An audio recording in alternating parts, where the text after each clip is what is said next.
No niin, Toni Oinaksen vinkit hauiskääntöön. Minun sanoi jotakin. Joo. No, lähdetään siitä liikkeelle, että meillä on tanko. Se nyt on ihan sama, onko tanko telineessä vai onko se lattialla, mutta se lähtöasento täytyy olla hyvä, jämäkkä, kova puristus tangosta, totta kai. Toiset tykkää ottaa keuhkot täyteen happea heti kun irrottaa. Itse tykkään tää niin, että ota vähän niinku puolityhjillä keuhkoilla tangon sylliin. Seinää vasten hyvä asento.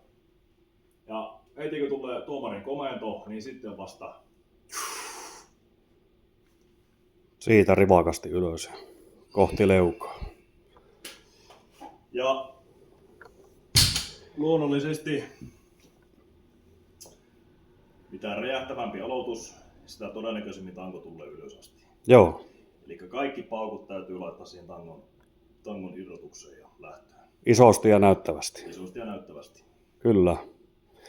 Näin se hoituu. Sitten oli aikaisemmin puhetta tuosta oteleveydestä, niin mitä otitte siitä mieltä? Se kapea vai leveämpi asento? Joo,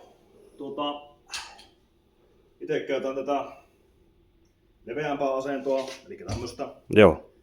Käytän mukavasti tuossa karhennuksilla. Tää on itselle semmonen aika luontainen asento, hartialevyinen. Aika moni tykkää ottaa tällä kapeammalla otteella. Tällä tavalla. Ei huono tämäkään. Itse en tykkää tästä, että tanko keinuu. Joo. Plus, että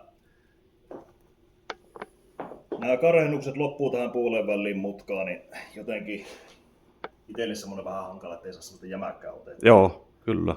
Mutta kyllähän tälläkin kääntää, jos on tottunut. Niin, se on vähän ehkä makuasia ja sitten välityksistä ja kuun asennosta myös kiinni. Kyllä.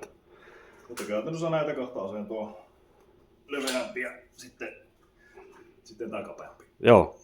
Mitä terveisiä sä laittaisit niille vastustajille, ketä on siellä SM-kisoissa? Terveiset vastustajille. Tulkaa paikalle ja kääntäkää kovasti. No niin, Eipä muuta. näillä eväillä. Hyvä.